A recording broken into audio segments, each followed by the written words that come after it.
나병에 걸린 사람은 자기를 부정하다 하면서 진영 바깥에서 살아야 합니다. 철저히 격리시키는 것입니다. 의복이 아주 비싸던 시절인데 그가 입었던 모든 의복은 다 태워버리라고 합니다. 바이러스를 막는 최선의 방법은 무엇입니까? 바로 격리입니다. 이와 마찬가지로 우리의 죄를 막을 수 있는 최선의 길은 죄와 철저하게 격리되는 것입니다. 죄는 그 모양이라도 버려야 합니다.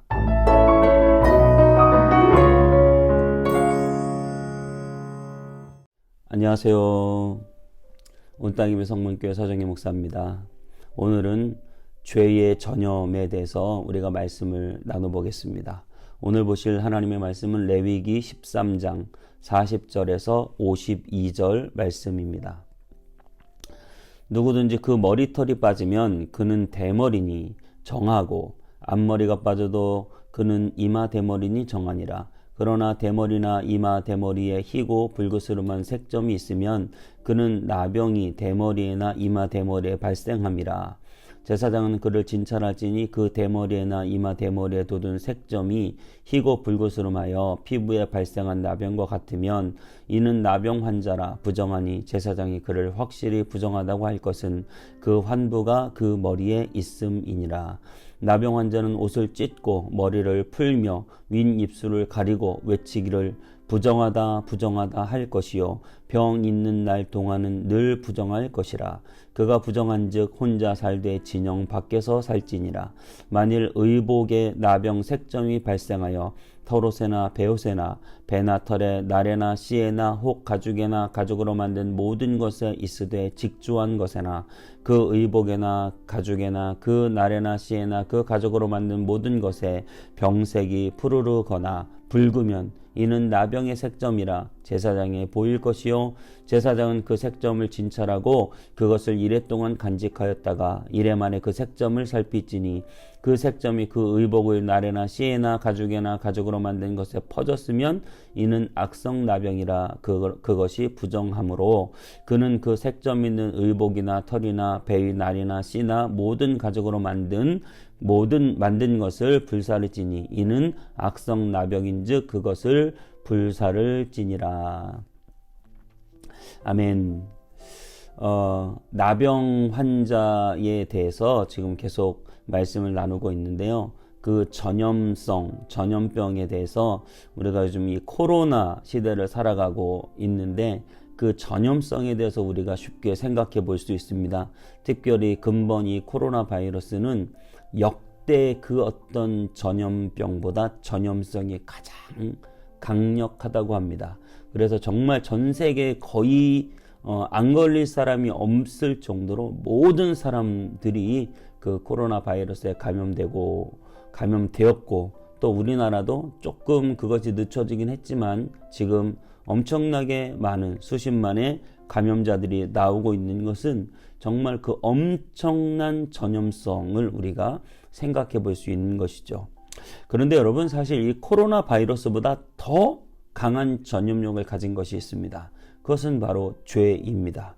죄라는 이 바이러스는 아담과 하와에게서 시작해서 온 인류를 전염시켰습니다. 그 이후로 태어난 모든 사람들이 한 시대, 몇 년, 어떤 한 지역을 풍미한 것이 아니라 모든 시대, 모든 인류, 모든 지역에 다 전염이 된 것이 바로 이 죄라고 하는 바이러스라고 하는 것입니다. 인류는 태어날 때부터 이 바이러스를 가지고 태어납니다.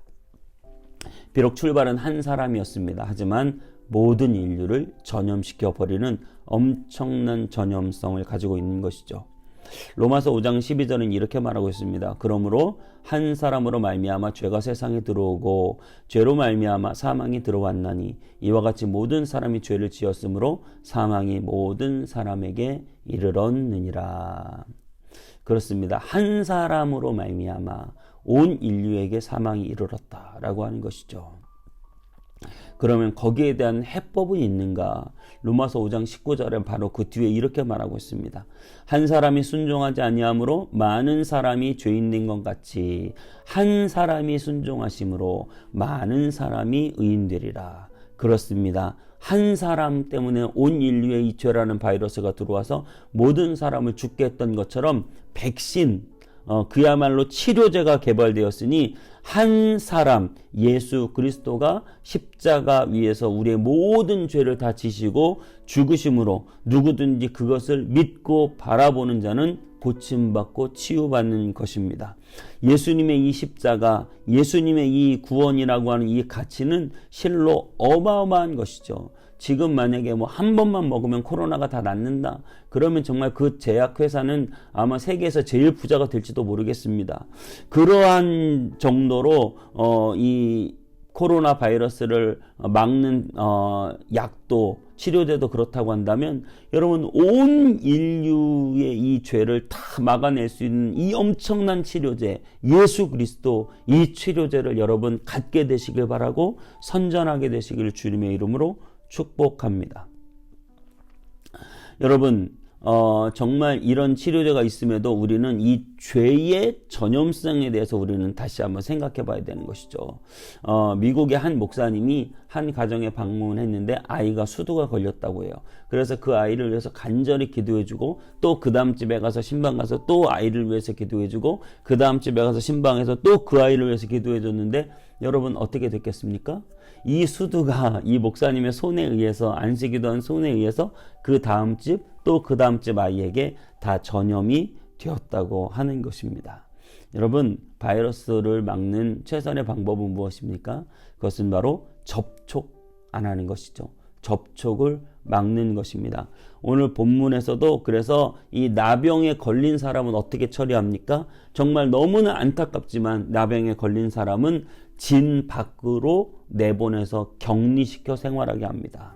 오늘 본문 말씀 45절에서 46절 이렇게 말하고 있습니다. 나병 환자는 옷을 찢고 머리를 풀며 윗입술을 가리고 외치기를 부정하다 부정하다 할 것이요 병 있는 날 동안은 늘 부정할 것이라 그가 부정한즉 혼자 살되 진영 밖에서 살지니라.